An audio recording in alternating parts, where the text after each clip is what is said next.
Saya kasih contoh teman-teman, ada satu doktor ngajar di Ummul Qura, Dr. Muhammad, semoga Allah jaga beliau. Saya pernah mendengarkan salah satu kaset ceramahnya luar biasa gitu. Dia kasih contoh, dia bilang ada seseorang, jazakallah khair, ada seseorang di Saudi, teman dia, salehnya luar biasa ibadahnya. Dia bilang, sholat malamnya gak kehilangan, sholat 5 waktu selalu on time, selalu menjaga istiqomah di jalan Allah, halal-halal, haram-haram. Satu waktu dia lamar seorang wanita dan diterima lamarannya.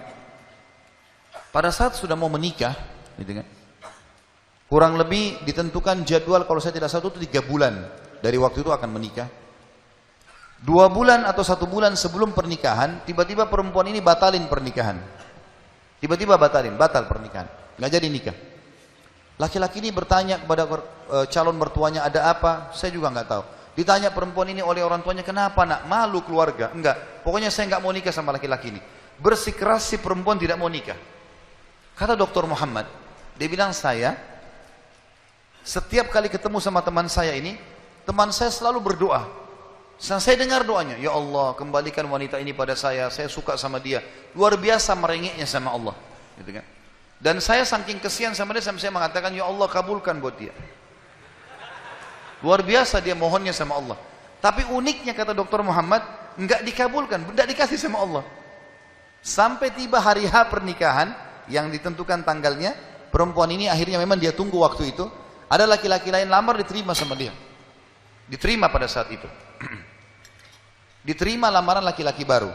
Waktu sudah menikah sama laki-laki itu, si orang soleh ini, temannya Dr. Muhammad, berhenti berdoa. Udah selesai, jadi istrinya orang, nggak boleh kita doa lagi kan.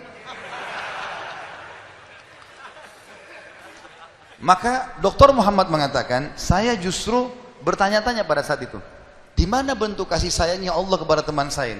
Dia sudah soleh, janji Allah baik, mestinya dia dapat yang dia mau. Kenapa di sini luput?